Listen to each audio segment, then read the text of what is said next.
Good evening, Captain Retired Matt Edwards, with the next installment of the Observation Post Weekly Report, Facebook Live edition.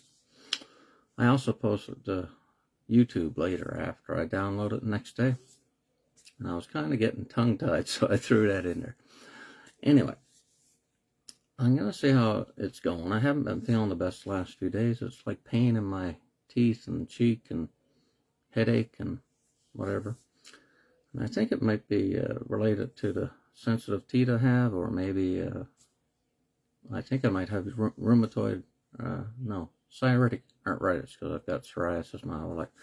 Anyway, the first point I was going to do, if I've got these numbered right, number 241 in the list I posted recently into the files of my group, help as of right. Now, I was recently going back in the saddle and looking up some stuff in the Hansard. And the Hansard is the record of parliamentary debate. So I saw that on the 9th of November, 1964, Miss Judy LaMarche, who was the one of the architects of the Canada Pension Plan, said that people wouldn't have to get down and beg on their hands and knees from now on if they became disabled. They were going to have help as of right because they set up a disability pension inside the Canada Pension Plan. Now, that's a very important point because people buy insurance for when they need it. And insurance and pensions are much the same. So by including, a disability pension, they were giving people peace of mind, supposedly. Now, therein lies the problem. The opposition members, wanting to have cheaper taxes for people, brought up the issue, and Mr. Chatterton said, what happens if a public servant becomes disabled? They're going to get a Public Service Superannuation Act disability pension. Will they also get the Canada Pension Plan disability? And she said, of course, if he has 5 or 6 pensions, he'll get them all. Now, I was recently looking, I was curious. Might post it. But I wonder if there's any audio or video of the minister, Judy LaMarche, because I think she was being really sarcastic with the opposition member. Because everybody should know that the money you put away for a pension is your property. That's what I think she was thinking. I do believe she was a lawyer. Don't know what Chatterton's background was. Anyway, as I see it though, there was a problem in that people who thought you shouldn't get both, they made it hard to get the Canada Pension Plan disability. A 1966 report by actuaries who did the RCMP, Superannuation Act Fund. They estimated that only 10% of the disabled RCMP members would qualify for the Canada Pension Plan disability. And then in the 1974 report, they increased it to 25%, which is still a very substantial difference between what the minister said as of help as of right, which should be 100%. Don't you agree? If you become disabled and you have a pension, you should get your pension. Now, the Supreme Court of Canada weighed in on this in 2000, in the year 2000. And they said that you have to draw the line somewhere, and that the person who wanted it didn't meet the qualifications. Now, I'd like to tell them judges to F right off, because it doesn't meet what the minister said in 1964. Help as of right doesn't mean that someone looks at you and says, yeah, you're not disabled according to our judgment. Because it's not a social welfare program. So because the Canada Pension Plan disability is not a social welfare program, that was what the minister was talking about in 1964. She was saying that you would get this pension because it was your right. And therefore, when you needed it, when you were down and out, if you're disabled, you would get your property and you could live on it. You wouldn't have to beg, you know. You wouldn't have to go get on your hands and knees, go to the provincial welfare system and say, you know, I'm disabled now and I can't work, but I still have a family to feed. So that was what the minister said. So anyway, actually, I think I got that close in this document I have here on the side. Let's see. No, I don't. Got it in a different document. I was going to read you the passage of what she said. I've done it before, but, you know, have a look at it in the Hansard if you like, in the pictures that I've posted. So, getting back to the point, someone decided to overrule our politicians. So the elected lawmakers that we had said you would get both pensions. Now that means no bridging, right? Because if you don't get your full Canada, your public service, RCMP, or Canadian Forces pension, then you're not getting them all, like the minister said in 1964. Somebody might try to pull a fast one and say, well, you still get it. We only reduce it. But see, that's not how property works. You had your contributions taken from your pay. It was put into the bank. And then when your career is over, either when you're healthy and retire because you chose to, or if you became disabled and you couldn't serve any longer, then you ought to get all of the money that you put away. Because that's what pensions are. Pensions are savings. Anyway, I've beaten that to death before, and I half thought about not covering it tonight because I'm pretty sure I covered it not long ago. So number 242, Canadian Forces Superannuation Act et al. The government as employer owes a much higher, a fiduciary duty to the pensioner than it does to the taxpayer. Now, all pensions are based on trust principles. Now, trust principles means that if you're looking after somebody else's money, you are a fiduciary. Now, a fiduciary can't say, well, we got to save money for the taxpayers, and we're going to put that ahead of the pensioners' retirement interest. You can't do that, or you're in breach of fiduciary duty. Now, what the government has always said, and you might have heard it yourself, is that the government doesn't owe a fiduciary duty to the pensioner. Bullshit. All pensions have the person who's a trustee administering the fund owing a duty to the money, to the person who has the money that they're holding on to, but they don't own. Now, they own it in the legal sense.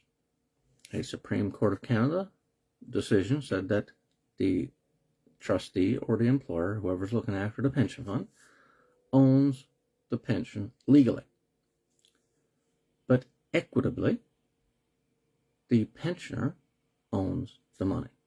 So somebody has to own something legally. I mean, you can't just have money floating around and nobody owning it. So the owner of the pension on paper is the trustee or the employer. But they're owning it for the benefit of other people. That's the way it's supposed to work.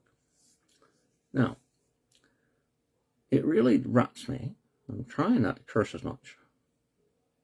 You know, somebody said to me that it might detract from my message, but sometimes I get so upset about the crap I see that I feel like cursing a bit.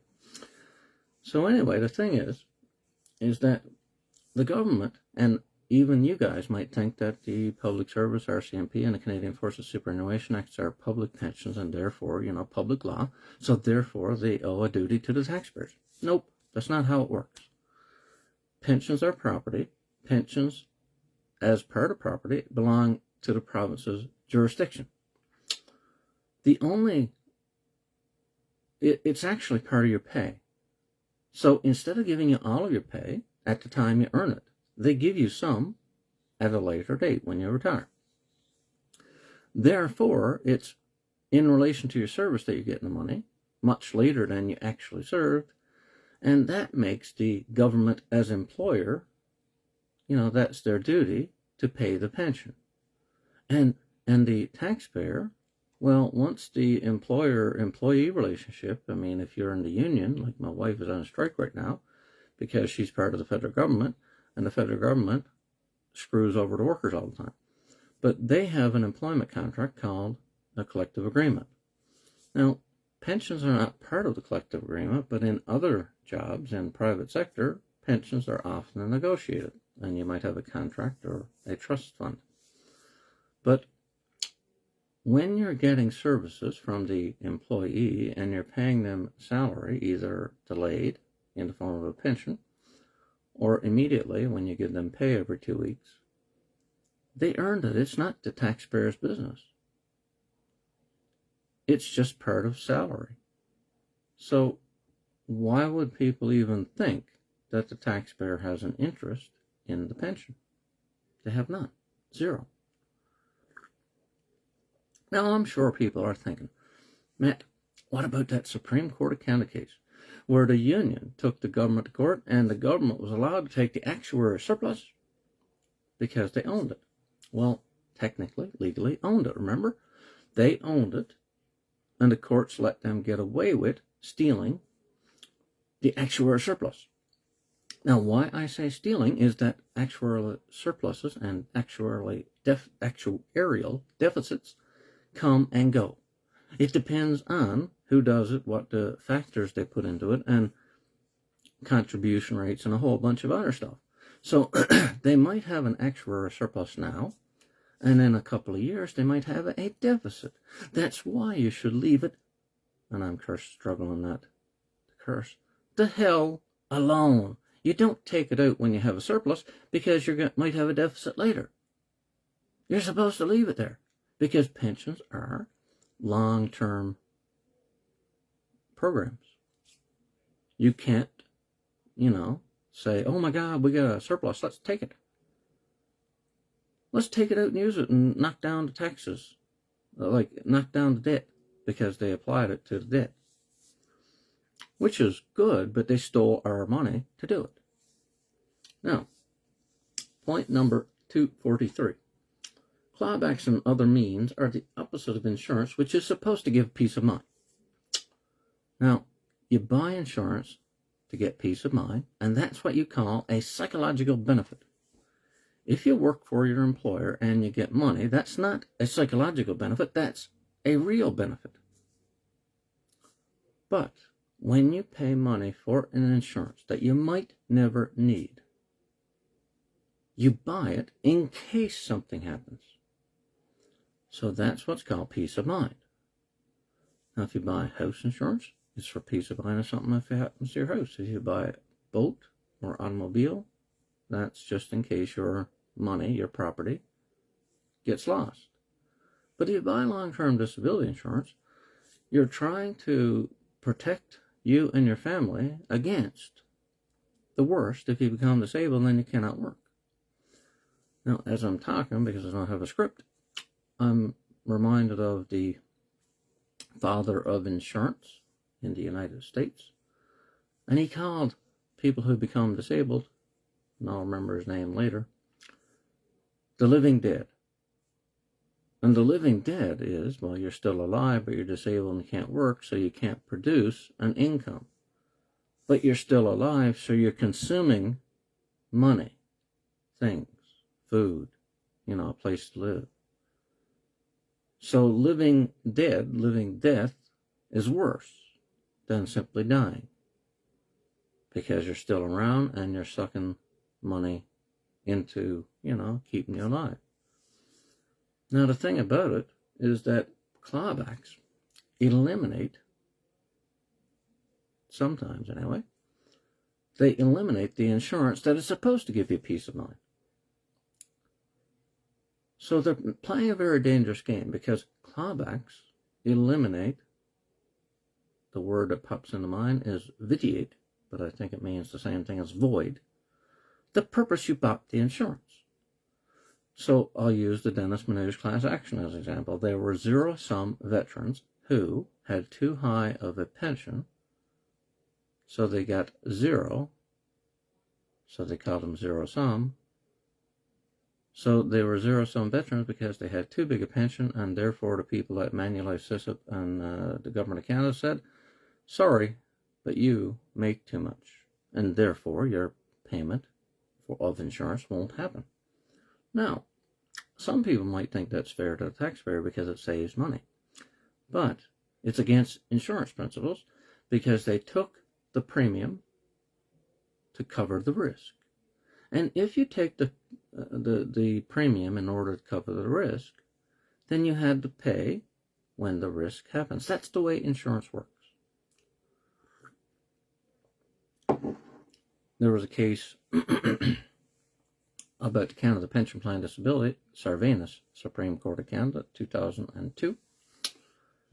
And that's what they said about the Canada Pension Plan. It pays based on the insurance principles. And you buy insurance in case the worst happens, and if the worst does happen, you have to get the payment because the risk happened. Now, clawbacks, as I keep saying, they either reduce or eliminate the liability of the underwriter because you have other money. So they've made it a needs program. Remember my first point about help as of need, help as of right? Well, instead of being a help as of right insurance, they're saying if you don't need it, you're not getting it. That's a bad thing, because if enough people realize that you bought insurance for nothing, then it would cause a lot of chaos in the insurance industry when we didn't buy it and when they didn't sell it anymore because we didn't buy it. So your rehab is canceled. Okay, I'll have a look at her tomorrow and see, as I've been putting off that other thing that you asked me to look at in December. But see, this is the thing, okay? I'll digress and stop my diatribe on what I was saying on my notes there. And Arnold said he got a letter about rehabilitation being canceled. Now, see, that's not supposed to happen. I know he served a long time ago. He wasn't medically released recently. He might not have been medically released at all. However, according to the Veterans Wellbeing Act, you're supposed to get compensated for your injury in Canada's service. Now, if they decide that, like, I was going to bring up other people, not Arnold, but like I was thinking about some additions I might have to my show. And there's a lady veteran in BC. She was into a motorcycle accident and she hurt her knee. After she hurt her knee, she couldn't participate in rehabilitation, so they kicked her out. Now, just like Arnold's case, when the rehabilitation stops, the right to the income replacement benefit stops, and therefore you're not getting compensated for your injury in service anymore. They're not supposed to do that. I'll give you an example like from the lawsuit in tort. If you got compensated in a lump sum, they can't do this to you because you would have got your money after you won the case.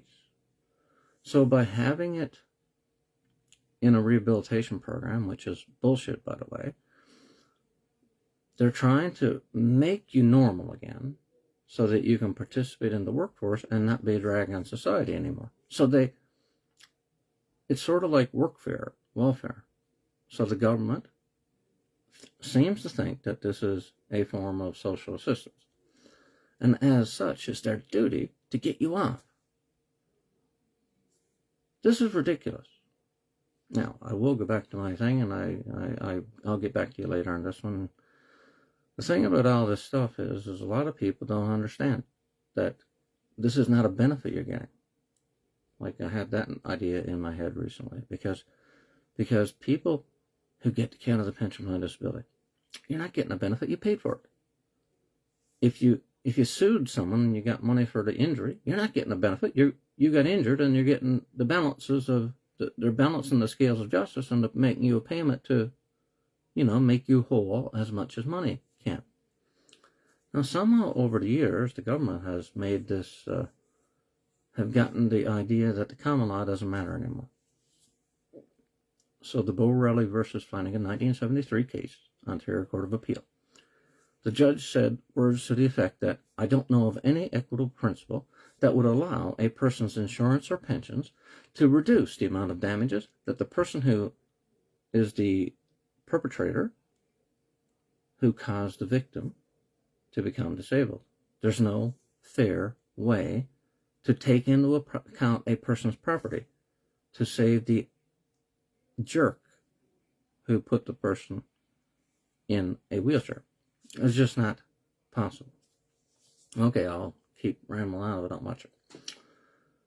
Point number 244. The Charter, Section 15.1, and Income Tax Act, Section 6.1F. Now, I'm always attacking this, so I bet you I'm duplicating myself. But Charter Section 15.1 states that the Government of Canada will not create laws that will put a burden in or under the law on enumerated groups. Now, enumerated means named, to the best of my knowledge. And they named off age, race, sex, and they also included disability. Now, Section 61F and 61F.1 of the Income Tax Act taxes income replacement benefit and the service income support insurance plan. But it puts a legal burden, a tax burden, on the disabled.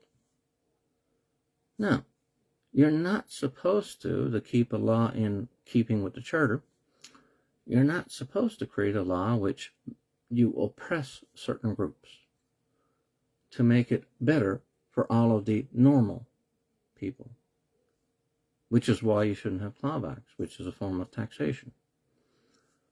But the Income Tax Act, up until 1971, there was no tax on long-term disability.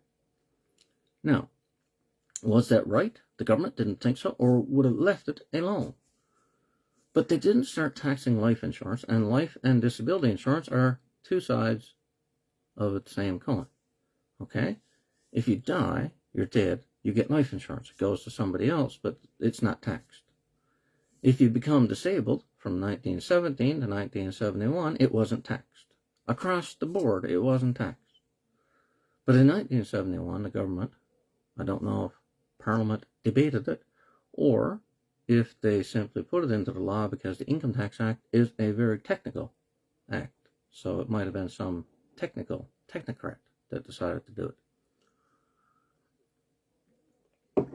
And they try to make it justified by saying it's linked to your employment.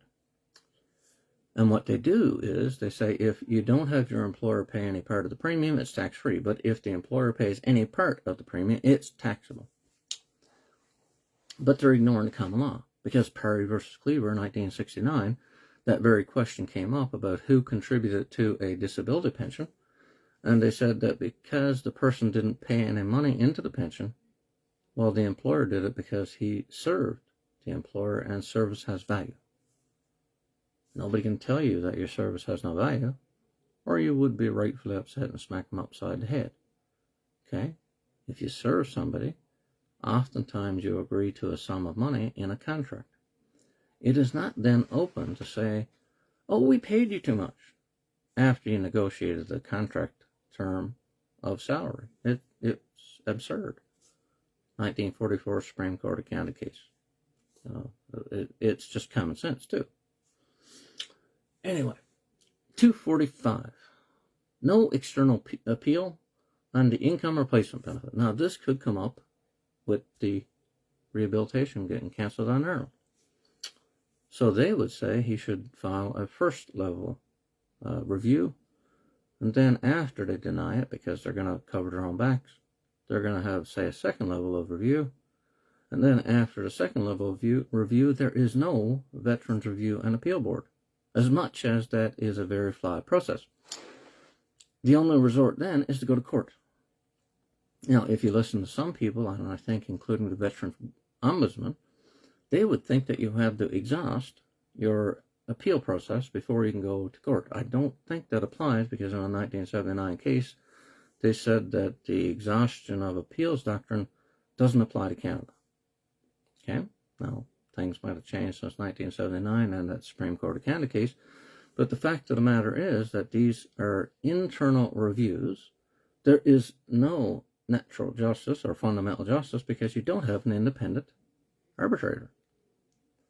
So why would you even go through this stupid process? It's absurd. That's one of the things that I've been saying we got to change for years and years. And in the Canada Gazette, they said, oh, we won't need an appeals process. That's what they actually said. There's not going to be any disputes. Yeah, I'm sure people won't have disputes. Anytime you have two people get together for an agreement of something, you're going to have disputes somewhere down the road, and you should have some form of dispute mechanism built into whatever system you have. Okay. My last point there, because I went off on a tangent, sort of, was that there's a higher duty, at least in my opinion, on Veterans Affairs Canada to get it right the first time, because there is no external review, like no appeal process. I'm pretty sure I saw stuff like that in Veterans Affairs literature. For example, the Rehabilitation Record of Decision literature says, before you commit to saying that this condition was caused by service, make sure that this condition was caused by service, because we can't change our mind later. Now, it might seem like that's common sense, but they don't want to commit to paying unless they're absolutely sure. That's a pretty nasty way to put it as far as I'm concerned, but that's a pretty high duty if they're going to set that highest standard before they make a commitment. They should get it right. That reminds me, and this is the problem I have, my mind goes off in tangents. And anyway, back when they had the pension for life come in 2019, government said, oh, this crap. Oh, we're taking this time as coming in 2019. We announced it in 2017 because we want to make sure we get it right. What a bunch of horse shit that is. They didn't get anything right in the pension for life. It's not a pension for life. It's the same old system that they had before. They changed the names on things. They changed the name of the earnings loss benefit to the income replacement benefit. They got rid of the career impact allowance supplement entirely, and they changed the name of the career impact allowance supplement to additional pain and suffering compensation. All they did was take existing programs and change the names on them. That's not a pension for life. People were wanting, as much as I didn't want it, people wanted the old pension back. But that was never going to happen because they got rid of it because of costs. They didn't like the idea of a lifetime payment. So they got rid of the pension, which was a lifetime payment, and they brought in an age 65 payment. The income replacement benefit ends at age 65. They do have a new thing that they call RISB, Retirement Income Security Benefit, that carries on after 65, but not at the same rate. Somehow they have gotten retirement pension theory mixed up with compensation type pensions. Because people say, the government likes to think that you can retire at 35 years times 2% accrual rate times your average, best 5 years average rate of pay. So that is 70% maximum. So they brought the 70% principle, and they said whatever earnings loss benefit you're getting before age 65, after that we're going to give you 70% of it. Now, if you become injured for life, you should get a lifetime payment. It could be a lump sum that's going to last your life, isn't it? Or it could be a pension pension that will last you your entire life. But this RISB and the pension for life is nothing but bullshit. Okay? Somebody needs to take all this stuff to task one of these days. It could be me, it could be you. But they can't keep changing to having a moving target. Right? Anyway, on to the next one. Harper and the 2012 changes to retirement pensions ignores the nature of pensions. Now, this is another one I'm sure I covered before.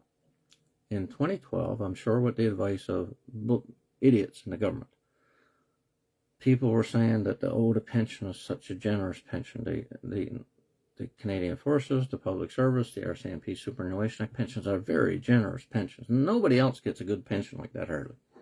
The government can't afford that. So you know what? Let's make the person, the contributor, the pensioner, let's make them pay more. They should pay 50%, and they probably use the Canada Pension Plan as their example of how a pension should go. Now, I've studied these things long enough that I consider myself an expert. You might think I'm bragging, but I think I'm one of the foremost experts on all of this stuff.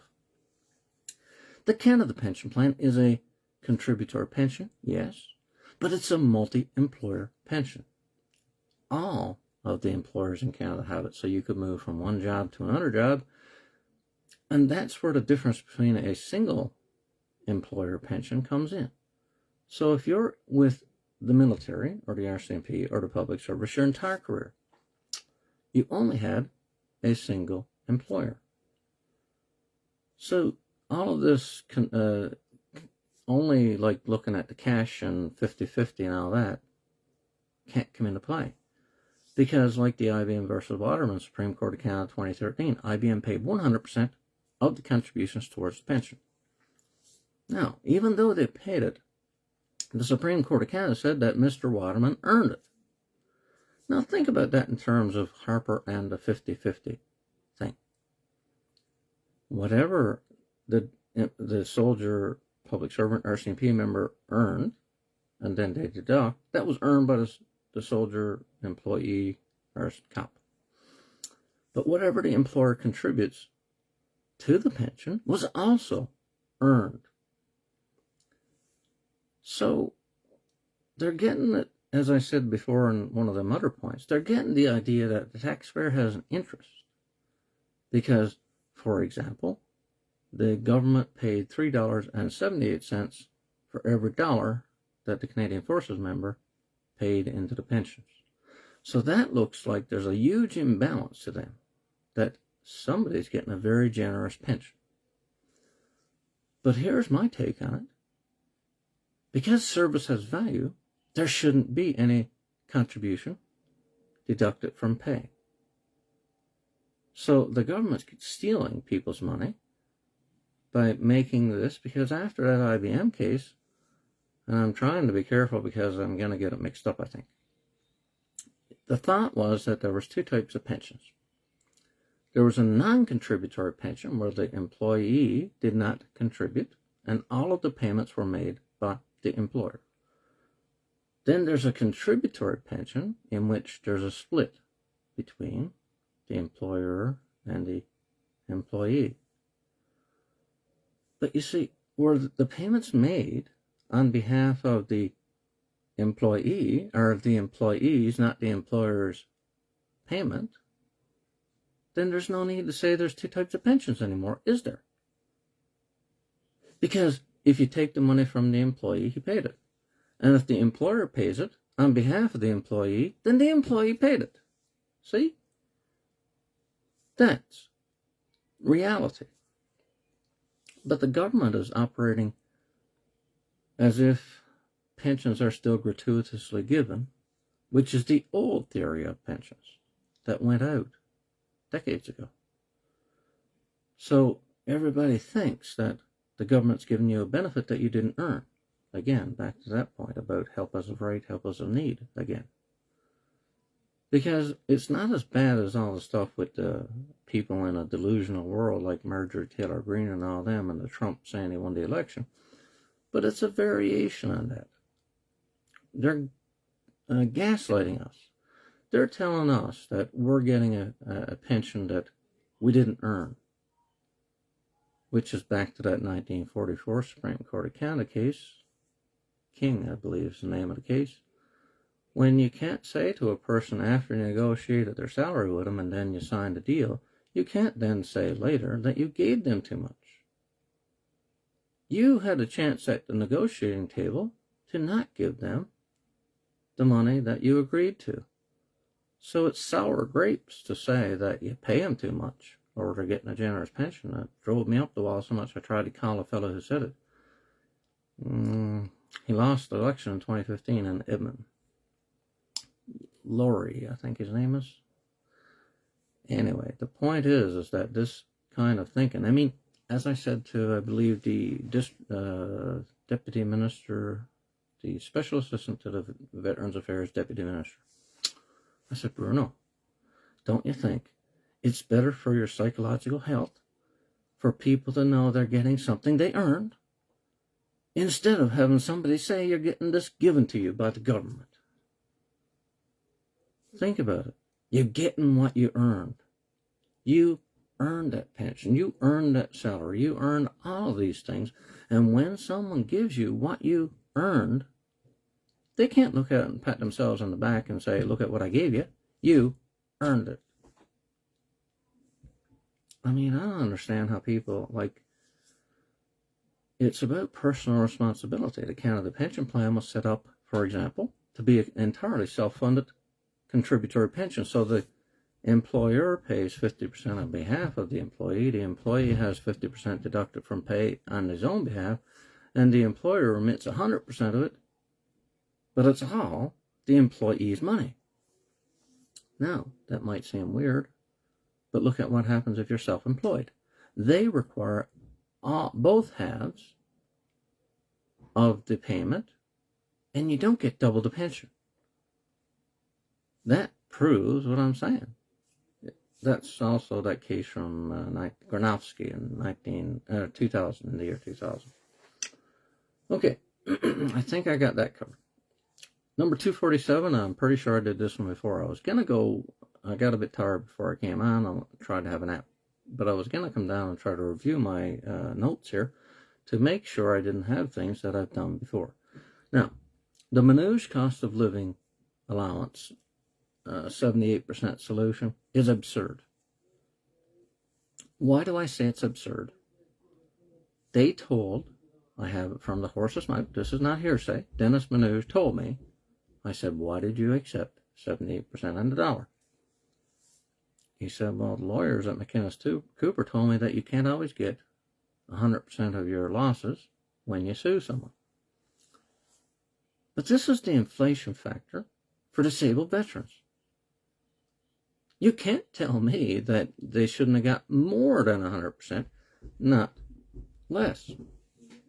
If this was a normal contract dispute and there was an uncertainty about you winning, sure, except less if you're not sure you're going to win.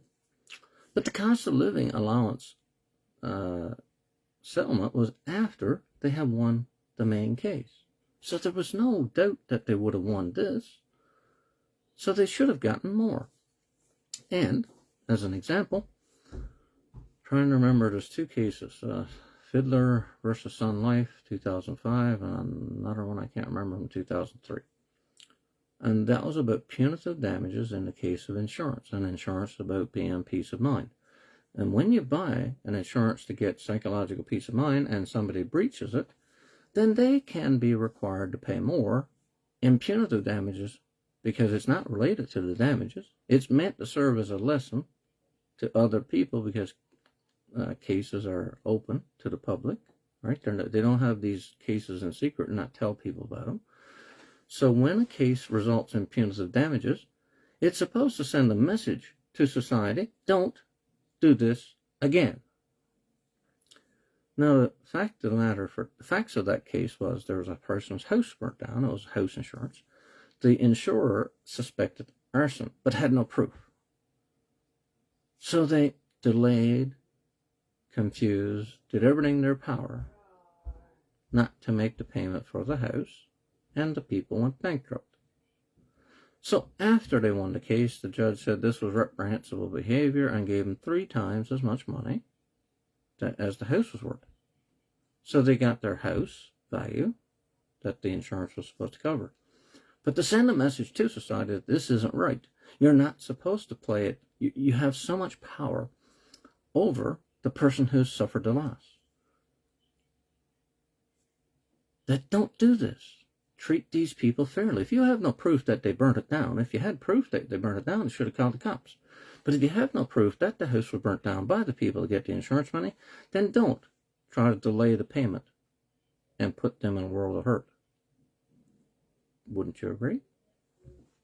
Same thing about Arnold's. I don't know the details. I'll get into it later. And I honestly am having misgivings about discussing it openly, even though I'm pretty sure he wouldn't have put it out there if he didn't want to talk about it. But the government, talking about Arnold's case, they seem to want to be about the technicalities in the law. But it's really about their interpretation of that law. You had to participate in rehabilitation in order to get the earnings loss benefit / income replacement benefit. But the benefit you get isn't the rehabilitation program, as much as they say that's the benefit. The money you get is supposed to be the compensation. If there was a benefit, that would be the benefit. Now, in addition, and again, I know the details a little bit about Arnold, but I don't know them all 100%, and I had to go review it. But this happened a bunch of years ago, I'm pretty sure. If he's on the income replacement benefit more than 2 years, the Canada Gazette from 2006 says that the first 2 years on earnings loss benefit, that's to give you a hand when you're doing rehabilitation. But after 24 months, the payment will continue to age 65 as compensation for your lost earnings. Now, never mind that there's no such thing as compensation for lost earnings. Like damages in a lawsuit and tort, for example, are based on your body's ability to earn money. So if this was a lawsuit and tort, if someone had hurt Arnold, they would have had to pay him a lump sum. This is how much damage is approved in court. But because they have this system set up to try to minimize things and make us confused about all this stuff, they bring in that you had to participate in rehabilitation. And how often have I seen this term? Your rehabilitation is cut off because you are not participating to the extent that we expect. What a crock of shit. If you hurt someone, put them in a wheelchair in a car, and they're walking down the sidewalk, you ran into it, you don't get to say to that person, if you're not in rehab, I'm not paying you damages. Think about how absurd that is. So, well, we all know, or at least anybody who listens to my theories and stuff and facts, they think this money is income. And Dennis Manuge said this to me when I was talking about income replacement benefit and taxation. He said, well, it's income replacement. And I was saying, no, it's insurance. You can call insurance whatever you want. Like it might be accident and sickness insurance, it might be disability insurance, they might call it income replacement benefit, they might call it CFSA. But what it is a formula in a contract or a formula in a law that pays you a certain amount, and you don't have to prove how much loss you had. There's no damages involved. But they don't seem to care about that. Now, as a matter of fact, damages are not taxable. Income tax bulletin 365 are too. Not as income because it's not income. Income has to increase your wealth. So if you have no job, you get a job. You get taxed on your income because your wealth went up when you got paid. But if someone hurts you and you take them to court, or you get the military version of going to court, a Veterans Affairs payment, or you get a workers' compensation payment if you're a civilian worker, the payment you get is in relation to the injury you suffered, not to your service that you performed. You're not getting paid for your time, you're getting paid for the injury. Now, Veterans Affairs Canada doesn't seem to understand that, or they don't just want to admit it. Maybe they're like Fox News. Maybe they know all this stuff. If you've been watching the news, the Dominion lawsuit against Fox, they got a settlement of $875.5 million or something. And all the evidence came out during discovery that they knew they were lying, but they were lying to get people to watch. Now, maybe the people at Veterans Affairs know all of these things that I say. And yet they tell us what they want to believe instead of telling us the truth. And I keep telling people the government can't lie just to get what it wants. The law is not supposed to be open to interpretation. The law is supposed to be clear enough to be understood and obeyed. See? And yet, here we are talking about this alternate reality we live in, right? I mean, it shouldn't be happening. None of this stuff ever should have happened. But the employers and the government, they're often the same, they've been chipping away at the rights people have fought for over the years. People have died on strikes and stuff to get certain benefits that have been good for society. But over the years, employers have been chipping away until they get rid of the rights people had. Right? Workers' compensation takes into account of the pension plan many times. Sometimes 100%, sometimes it's 50%. They shouldn't be taken into account because it's not income. If you're getting count of the pension plan, that's because you bought an insurance. You're paid into a pension. It's contributory. That was the point of the Sarvanis case. In the Sarvanis case, it was about tort lawsuit damages. And because workers' compensation and Veterans Affairs pay a replacement for a lawsuit in tort, they have to follow the same principles. If they don't follow the same principles, then you can take them to court.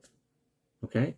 If they then say, you're barred from suing us in tort because of the Crown Liability and Proceedings Act, Section 9, which says that if you get a pension, you cannot sue the government because that will give you double recovery. Well, you'd say to the judge or the people saying that bullshit, hey, that, you take into account my pension, my Canadian Forces pension, my Canada pension plan, and those aren't allowed in a court of law, in a common law court of law. You can't reduce someone's damages because they have property. Pensions are property, insurance is property, and you want to reduce my workers' compensation or my Veterans Affairs benefits because I have money in the bank.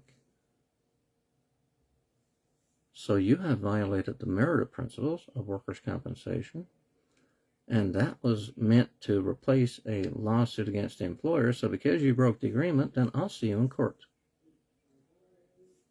You win.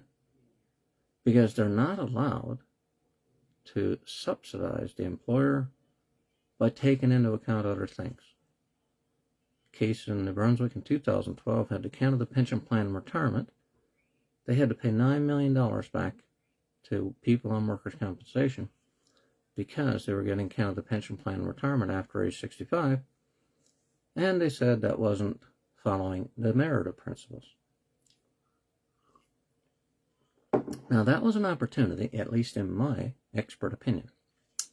They could have said, you win to the injured worker on the first day, because they could have said, Canada Pension Plan Act, which is a joint act between the provinces and the federal government, in Section 65(1) states that no one can take it into account or take it directly, and that's it. Because they put it into the provincial law that Canada Pension Plan could be taken into account to reduce money for the employer because they paid a premium for the workers' compensation. And the government is one of the biggest employers in Canada, provincial, municipal, and federal government. If you looked at the number of people that work for all of the levels of government in Canada, well, if they're allowed to take Canada Pension Plan into account, then they don't have to pay as much premiums. And if they don't have to pay as much premiums, they're getting a subsidy from the injured worker. And the judges said quite expressly that that violates the terms of the merited principles. Again, this should be coming up for the Veterans Wellbeing Act regulations. It should be coming up for workers' comp. It should be coming up for CISIP. You can't take into account all of these things simply because you call it income. You'd have to look at the legal character of the money. Now, if you get a sum of money and you want, like if I worked at CRA, like I used to be a tax collector, let's say I was an appeals officer or a trust exam person, and I had to decide if a certain sum of money was this or that so it could be treated properly. Okay. I start off with, but did you receive a sum of money? Yes. Then I'd say, well, did you have to serve in order to receive that? They might say yes, they might say no. Now, if they served and got the money, it's clearly income. But if they didn't serve their employer and they then got the money, then that would need a follow-up question. Well, if you didn't have to serve your employer to get the payment, why did you get the payment? They might say, well, I had a long-term disability plan. Okay. Did you pay an insurer or your employer to get this psychological benefit? It could be either one. It doesn't matter, really, because it's not income. Because if you get insurance, it's because you exchanged money, the premium, for the insurer to cover the risk. So that's a contract. That's a business transaction. That's not service for money, which is employment. That's a financial transaction. So you could serve your employer your entire career and never become disabled. So you paid the money, but you never became disabled. And many people would say, well, that was a waste of money. I could have saved that money. But all of them cases I'm talking about that I told you about, peace of mind is a benefit. You buy insurance, all types of insurance, to make sure you won't lose everything. You might not get it all back. CFSA pays 75%. The income replacement benefit pays 90%. So you don't get it all. They don't pay you 100%. But, they could, because it's a contract, or because it could be a statutory benefit. They can put in there what they want. And they should. Why do I say that? Because in the Anders versus Grandin Toy Supreme Court of Canada 1978 case, the guy made $800 a month before he became injured. They didn't pay him damages based on $800, which is a snapshot in time at the date of the accident. They looked at a crystal ball to try to figure out how much he would have made if he hadn't become injured. And they used $1,200, which is 150%. So now you should ask yourself, how come income replacement benefit, instead of being 75 or 90%, why isn't 150%? Well, they want to save money. They got us all hoodwinked into believing that you can't get 100% of what you lost. Now, the lawsuit and tort for the Grandin Toy, Anders versus Grandin Toy case, that was damages. Okay, so it's a capital payment to replace the capital loss, and they looked at the crystal ball to see how his body would have earned money, and they paid him a capital sum of money. And they actually addressed the Pension Act, and they said only the government can do the Pension Act pension. And they also addressed the idea that people wanted to have a monthly payment instead of a lump sum. But they said that's for the government, the elected officials, to decide to replace a lump sum lawsuit damages with a monthly structured settlement type payment. Now, this is up for debate because, the government wanted to do it the other way around. The Pension Act was a monthly payment in replacement of a lump sum, but in the year 2006, they got rid of the pension and they replaced it with, basically a lump sum for the disability award. Because the income replacement benefit isn't my TV, which provides illumination from this side. I got a lamp on that side, just went out because I wasn't moving the mouse. But they went in the opposite direction, okay? Here's my take on what happened in 2006. The Pension Act was replaced by the Disability Award. 1-for-1 replacement. The Service Income Support Insurance Plan was replaced by the Earnings Loss Income Replacement Benefit. The Exceptional Incapacity Allowance under the Pension Act was replaced by the Permanent Impairment Allowance. And the, I'm trying to remember the name of that now, War Veterans Allowance Act. It was basically federal welfare for down and out soldiers, veterans. That was replaced by the Canadian Forces Income Support. So those 4 key benefits were replaced by 4 older, the 4 newer ones replaced the 4 older ones, and to use the term that the government often uses, on a 1-for-1 basis. But the thing is, by replacing the pension, which was a monthly structured settlement, basically, for anybody who became injured after 2006, they grandfathered the people under the old system. They went exactly the opposite of the judges in the Andrews versus Grant and Toy Supreme Court of Canada case, and they made a lump sum payment, which is clear and simple for them. That's it. The payment ends our responsibility for compensating you, because that's one of the advantages for a lump sum. You can't come back and ask for an increase in your settlement later. Everything is told to the judge up front, and then the judge makes a decision whether something is too remote or not, the claim that somebody's making, and then they award a certain amount of damages. And that's it. End of story. What you do with the money is your own business. But see, how often have I seen in the Hansard when I'm looking through, the government will be talking about, oh my God, this person's wasting his money, that, you know, I mean, how often you might have heard that someone's on welfare and they're pissing away, drinking or smoking. But a Mr. Nickel in 1917 or something, he said that the pension is the veteran's property once it's awarded. We're not going to make him go to Sunday school in order for him to get it. In other words, you can't make it conditional, which is what I've been saying this whole broadcast. I'm going to call it quits after that. I'll leave the last issue I had. My eyes are getting a bit blurry. I'm going to get into that thing with you a bit more tomorrow or next day or whatever, Arnold. And this is the problem with complete power, authoritarianism. I mean, they can say that rehab is important. They can say it's the heart of the new Veterans Charter. But how do they train the case managers on these programs? There is so much variety in how they administer the program. It's unreal. Anyway, thanks for watching, and I'll see you next week.